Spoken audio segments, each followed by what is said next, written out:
زمان مات ساحر وكان متخصص في أعمال السحر الأسود. ولما مات أتباعه كانوا بيعملوا طقوس توديعه ويكفنوه علشان يدفن.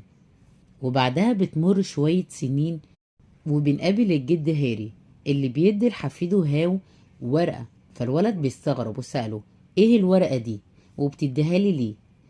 جده قاله ان دي مش ورقة عادية، الورقة دي اسمها لونتار، ودي اللي هتحميك وهتخليك تعرف حاجات صعب ان اي حد غيرك يعرفها، فخليها معاك على طول علشان تحفظك. وجده كان بيعمل طقوس على الورقة. وفي الوقت ده ريدي صاحبة هاو جت علشان يلعبوا مع بعض، وجده كان لسه ماسك الورقة وكان بيقرا عليها الطقوس. بعدها باب الأوضة فتح لوحده والورقة طارت منه، فخرجت من الشباك والشبح حضر على جده. وبعدها بتمر شوية سنين كمان، وهو بيكبر وبيبقى دكتور وبيدي محاضرات عن طريقة الرجوع للماضي، وبيقول لهم ان هو بيقدر يرجع للماضي عن طريق قرينه. ومش كده وبس، ده هو كمان يقدر يغير في الماضي ده. وبعد ما خلصوا المحاضرة جاله اتنين وقالوا له لو انت فعلا بتقدر ترجع للماضي يبقى انت الشخص اللي احنا بندور عليه وعايزينك تساعدنا. فقال لهم تمام، عايزين نساعدكم في ايه؟ قالوا له ان بنتنا ساري اختفت من يومين وما رجعتش من المدرسة، واصحابها والمدرسين دوروا عليها في كل حتة وبرضه مش لاقيينها، فهم عايزينه يرجع بالزمن لورا لمدة يومين بس علشان يلاقي بنتهم. فقال لهم تمام يلا بينا. فراحوا مدرسة بنتهم وقابلوا المدرسة واتي ودخلتهم الفصل، وده كان اخر مكان هي شافت فيه ساري. فسألهم هو انتوا معاكوا حاجة من حاجات ساري؟ امها ادت له المقص بتاعها وقالت له ده المقص بتاع ساري وكانت على طول بتستخدمه. فمسكه وبدأ يرجع بالزمن لورا، وكان قدامه مراية فيها انعكاسه بس بصورة ساري. فشاف ساري يوم اختفائها وكانت قاعدة في الفصل وكانت بتخيط. ولما المدرسة استغربت هي قاعدة لحد دلوقتي ليه، قالت لها لما تخلص اللي في ايدها هتروح على طول علشان المكنة اللي عندهم في البيت مكسورة. فالمدرسة قالت لها ماشي بس انجزي بسرعة علشان الوقت متأخر وما تتأخريش في الفصل لوحدك. بعدها سابتها ومشيت. فساري قعدت وكملت الشغل، وفجأة سمعت الباب بيخبط وكانت بتقول ادخل الباب مفتوح. فلقيت ان مفيش حد دخل من الباب، بس برضو لقيت ان الباب لسه بيخبط جامد. فهي بدأت تخاف، ولما قامت علشان تفتح ما لقيتش حد واقف، ولقيت ان مفيش حد في المكان اصلا والمكان هادي. فاطمن ان مفيش حد، فرجع تاني مكانه. وهي بتشتغل فجأة النور قطع، فده زود الرعب اكتر. فليه ان القماش اللي هي بتخيطه طول مرة واحدة، ولما بص عليه ليه ان فيه جثة واقفة وراه. ومن الخوف والخضة الإبرة دخلت في صوابعها، فقام يجري من المدرسة والإبرة كانت لسه في إيديها. فليه ان في مادة صفراء وقعت عليه من السقف، ولما بص ملقاش حاجة. وفجأة هجم عليه الشبح وجره بره المدرسة لحد ما خده الغابة ورماه في بير وقفل عليه. بعدها هو فاق من حالته، وبكده هو عرف ايه اللي حصل لساري. وخدهم وراحوا عند البير اللي هي اترمت فيه وفتحوه ونزل علشان يجيبها. بعدها ربطها بالحبل وطلعها، وهو قبل ما يطلع نضارته وقعت منه وما كانش شايف من غيرها. ولما لقاها ولبسها شاف ان الشبح واقف قدامه، وده اللي خوفه ورعبه وخرج بسرعة من البير وروح. وبعدها راح يزور جده، فشاف واحد واقف في المقابر وكان أقرع. ولما راح له الراجل زقه في قبر ولقي نفسه ان هو متكفل والراجل كان بيدفنه، فهو ما كانش قادر يقوم او يهرب من القبر. وفجأة صحي من النوم واكتشف ان هو كابوس، واتفاجئ ان هم قالوا له ان هو اغمى عليه ووقع، وهو ما كانش فاكر اي حاجة من اللي حصلت.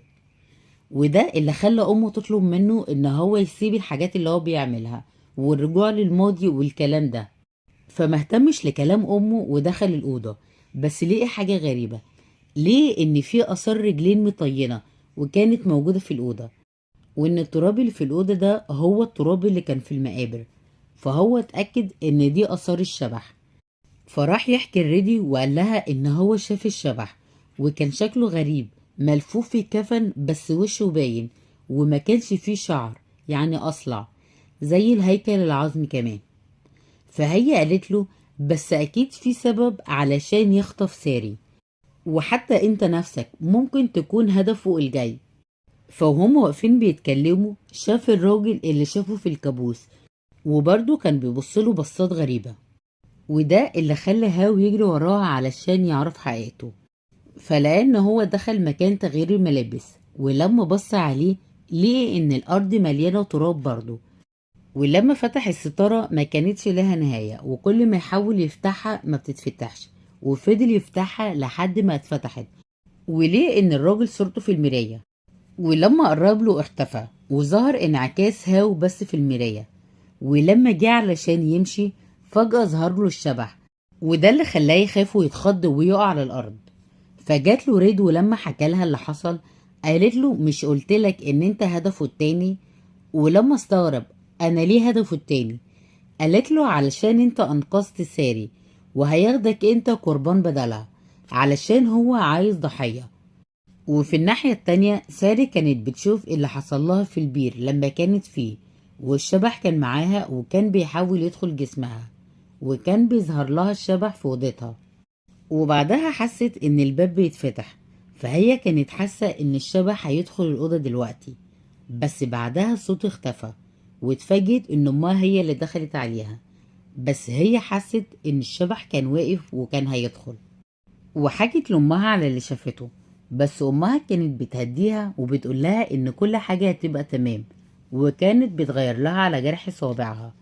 فقالت لها ان صباعك المتعور ده السحرة بيستخدموه في السحر الاسود علشان يتقدم قربان للشبح، بس لازم نعضه الاول. فساري كانت مصدومة من كلام امها، بس فجأة امها عضت صوابعها وقطعته واتحولت لشبح. فساري كانت بتصرخ من الرعب، فدخل عليها ابوها وامها علشان تتفاجئ ان صوابعها زي ما هي، وان كل اللي هي شافته ده مجرد تخيلات، او الشبح كان بيهيأ لها كده. وده اللي خلى امها تتصل بهاو علشان يجي يساعدها في المصيبة دي. وفعلا راح لها وحكيت له على اللي حصل. فقال لساري على فكرة انا كمان بيظهر لي اللي بيظهر لك من ساعة الليلة الزفت دي. وساري فاجئته وقالت له على فكرة انا مش اول واحدة الشبح ياخدني ويرميني في البير، كان في قبلي ولد برضو اختفى، والمدرسة كلها كانت عارفة الحوار ده، بس محدش يتكلم ولا يعرفوا الولد راح فين. وتاني يوم راحوا المدرسة علشان يعرفوا ايه اللي حصل، فسألوا المدرسة عن الموضوع ده. فقالت لهم بصوا انا هقول لكم كل حاجة اعرفها. قبل ساري في 2 طلاب اختفوا. اول طالب اختفى بعد وقت قليل من بناء المدرسة، والطالب التاني اختفى بعدها حوالي ب10 سنين، وهي ساعتها كانت لسه متعينة جديد. والاتنين الطلاب لحد دلوقتي مختفيين ومحدش يعرف عنهم حاجة. وده اللي خلى هاو يقرر ان هو يوصل لمكان اختفاء الولاد، ويقدروا يوقفوا الشبح علشان ميخطفش حد تاني. فعرفوا منها ان كان في حارس امن اسمه سمان، وهو كمان كان عارف حوار الولاد ده، بس هو حاليا ساب الشغل ومشي. فراحوا له علشان يعرفوا ايه اللي حصل. ولما راحوا قابلوا بنته، فلما عرفت ان هما جايين علشان حوار اختفاء الطلاب رفضت تدخلهم لابوها، وقالت لهم ان هو مش موجود. بس هما حاولوا يقنعوها ان هما يقابلوا ابوها لان الموضوع خطير ولازم يتصرفوا. وفعلا وافقت وخلتهم يقابلوه، وحكوله على حوار ساري كله وعلى الشبح اللي شافوه، وكانوا عايزين يعرفوا منه حوار اختفاء الطلاب. بس سمان قال لهم ان هو وعد مراته ان هو ما يتكلمش في الموضوع ده تاني. بس جه الوقت اللي يكسر فيه الوعد ده ويتكلم علشان يقدروا ينتصروا على الشبح. انا هحكي لكم على كل حاجة. زمان كنت بعمل سحر اسود، وتعلمت ده من ساحر قوي وكان اسمه وليسلي. والساحر كان بيعمل السحر الاسود علشان السلطة والثروة، وكان بيقتل اي حد، وكان بيقتلهم بطرق بشعة. ولما الشرطة عرفت قرروا ان هم يقبضوا عليه ويحكموا عليه بالاعدام. وهو لما عرف ان هو هيتحكم عليه بالإعدام قرر ان هو يعمل صفقة مع الشيطان، ان هو يفضل عايش طول العمر وهيكون في صورة الشبح الأصلع. وفعلا تمت الصفقة، وده اللي خلى هاو يطلب منه ان هو يساعدهم يطردوا الشبح، علشان بيطارد ساري وبيظهر لها كتير وعاوز يأذيها هي وغيرها. بس سامان مردش عليه وقاله انا ماليش دعوة بالحوار ده كله. وبعد ما مشيوا حس ان هو لازم يتصرف ويساعدهم، بس بنته رسمة كانت بتحاول ان هي تمنعه، وقالت له ما تنساش ان انت وعدت ماما ان انت مالكش علاقة بالموضوع ده تاني. فهو قال لها ان هو طول ما هو مش بيعمل حاجة توقف الشبح يبقى ناس كتير هتموت، وهو خلاص خد القرار ان هو هيساعدهم. وفي الناحية التانية هاو وريد لسه بيفكروا هيتصرفوا ازاي وهيقضوا على الشبح ازاي. هاو قال لها ايه رأيك ارجع بالماضي عند الشبح وليسلي؟ بس هي لما سمعت كده اعترضت على فكرته، لان ده خطر عليه وعلى كل اللي حواليه، والشبح كده هيأذيهم كلهم. فقالت له سوري انا مش معاك في الموضوع ده، وسابته ومشيت. فجاله سمان وقال له انا معاك ولازم نقضي على الشبح. وبخصوص سر المدرسة وان الطلاب بيختفوا منها، السر ان المدرسة اتبنت على قبر الساحر ولسلي.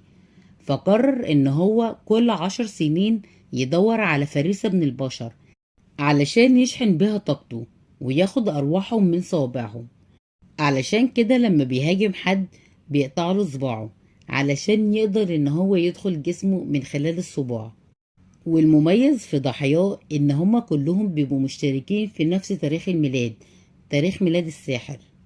وهو لما سمع كده عرف ان عيد ميلاده هو برضو نفس عيد ميلاد الساحر، علشان كده هو هدف الشبح ولازم يقتله. فهم ماشيين بالعربية سمع صوت تخبيط، ولما نزل علشان يشوف ايه اللي بيخبط في الشنطة ملقاش حاجة، فقفل الشنطة تاني. بعدها سمع صوت التخبيط تاني ففتحها وبرضه ملقاش حاجة. ففضل يدور على مصدر الصوت وبرضه مش لاقي حاجة، فخاف وحس ان الشبح معاه في العربية، فراكب بسرعة علشان يهرب. بس العربية ما كانتش عايزة تشتغل، وبيبص وراه ليه ان الشبح واقف ورا العربية. فقلبه وقع في رجليه وحاول ان هو يعمل المستحيل علشان العربية تمشي، وكل ما يبص يلاقي ان الشبح لسه واقف وكان بيقرب للعربية اكتر. بعدها الشبح اختفى، فهم اطمنوا وقالوا خلاص الحمد لله الشبح مشي. ولسه هيمشوا سمعوا صوت حد نط فوق العربية. بعدها لقيوا ان الشبح فوقيهم وكان بيحاول ان هو يكسرها عليهم. بس اخيرا العربية مشيت وقدروا ان هم يهربوا من الغابة.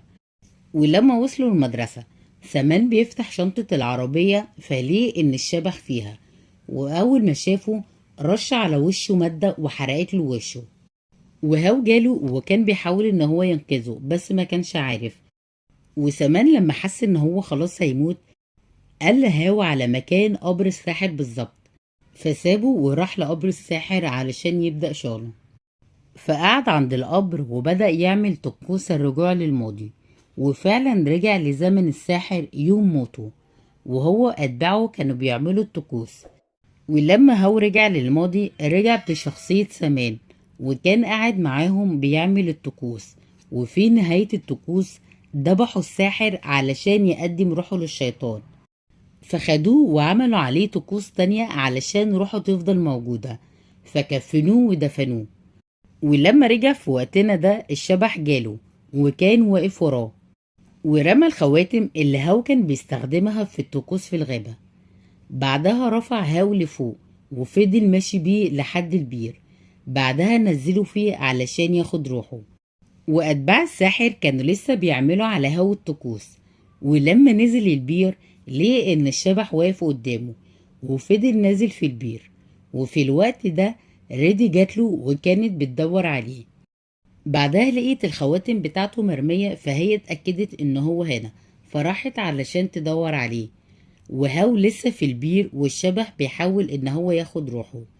بعدها ريدي راحت لحد البير ولقيت إن هاو موجود فيه، فنزلت علشان تنقذه. وقبل ما تنزل لبست عود من التوم، علشان التوم بيقدر ان هو يطرد الاشباح الشريرة وما يخليهاش تقرب لها. وهو كان لسه موجود في البير، بس ولا كان حاسس بيها ولا كان حاسس بأي حاجة حواليه. هو كان واقف ومادد صباعه بس للشبح، علشان الشبح ياخد روحه من خلال صباعه. وبعدها وقع في آخر البير، وكان حاسس إن الشبح بيسحبه لتحت الأرض. وريدي نزلت له وكانت بتحاول إن هي تفوقه علشان يرجع لعالمنا، وفعلا قدرت إن هي تنقذه قبل ما الشبح يسحبه كله للأرض. وقالوا إن هما بعد موت سمان لازم ينجزوا ويقضوا على الشبح قبل ما ناس تانية تموت بسببه. فطلعوا من البير وهي طلعت الأول، ولما جه يطلع لقي نفسه إن هو مش قادر يطلع. بعدها بيبص لتحت، ليه إن رجليه مربوطة في كفن الشبح ومش عايز يطلع. بعدها وقعوا تاني في البير وبدأ يتملي مية وهو مربوط وما كانش عارف إن هو يفك نفسه. والمية اللي في البير كانت بتعلى أكتر، وهو كان حاسس إن هو هيغرق ولسه برضه مش عارف يفك نفسه. وفجأة طلع له الشبح من تحت المية علشان يزود رعبه أكتر. وقف قدامه وكان بيتحداه إن هو مش هيقدر يعمله حاجة. وريدي لما شافت الشبح رمت عليه عقدة توم، فقدر إن هو يفك نفسه وهرب من الشبح. وبعدها قدر إن هو يخرج من البير، وقال لها هو أنت حدفت عليا عقدة توم؟ قالت له آه. قال لها ليه؟ قالت له أصل جدي كان بيطرد بيه الأشباح الشريرة، علشان كده النهاردة عملت عقدة توم علشان نقدر نطرد بيه الشبح. فحكى لها إن هو شاف الساحر وهو بيدفن، وإن هم ربطوا الكفن كذا ربطة بس فكوا ربطة واحدة من عند راسه. فهي قالت له أنا افتكرت حاجة، أنا قريت إن قوة الشبح بتيجي من الربطات اللي موجودة في الكفن، فلو فكينا الربطات دي قوتها هتختفي. قال لها خلاص يلا بينا نروح على القبر. فراحوا القبر بتاعه وحفروه وعملوا دايرة ملح علشان الشبح ما يخرجش براه، وفضلوا يحفروا لحد ما وصلوا للقبر. ولما فتحوا القبر لقيوا ان جثة الساحر لسه بحالتها وكأنه لسه مدفون دلوقتي. فبعدها بدأوا ان هم يفكوا الكفن، وبدأ الجو يمطر والسما تغضب عليهم، وما كانش عارف يفك العقد كويس. بعدها لقي ان الخنجر بتاعه مدفون معاه، فخدوا وكانوا بيقطعوا به الكفن، ولقيوا ان بسبب المطر الملح اللي حاطينه داب، فزودوا ملح تاني وهو كان لسه تحت بيفك الكفن. فالمرحوم قام وشده في حضنه وخده وناموا هما الاتنين في القبر واتقفل عليهم. فريدي جاتله وحفرت لحد ما انقذته، ولسه ما فاقوش من الصدمة الشبح جالهم ومسك ريدي فضربها وكان بيخنقها. بعدها رماها بره القبر. بعدها جه دور هاو فكسر له صوابعه وكان بيحاول ان هو ياخد روحه، وهاو ما كانش عارف يقاومه فخد الخنجر وبعدها ضربه، وكان بيحاول ان هو يفك باقي الكفن، وكان بيحاول ان هو ينجز بسرعة قبل ما الشبح يقتله. وكل ما يفك حتة من الكفن الشبح قوته تضعف، ولما فك الكفن كله الشبح اتحرق واختفى. وبعدها لقيوا ان جثة الساحر اللي كانت لسه طازة وفريش بقت هيكل عظمي. فعرف ان هو كده انتصر على الشبح، فخرج وانقذ ريدي. بعدها راحوا يطمنوا ساري ان خلاص الشبح ما بقاش موجود وبقوا في امان. وقرر ان هو يستخدم قدرته في الرجوع للماضي علشان يساعد بيها الناس. وراحوا يشوفوا في حد تاني محتاج مساعدة يقدروا يقدموها له. وبس كده يكون خلص ملخص فيلمنا.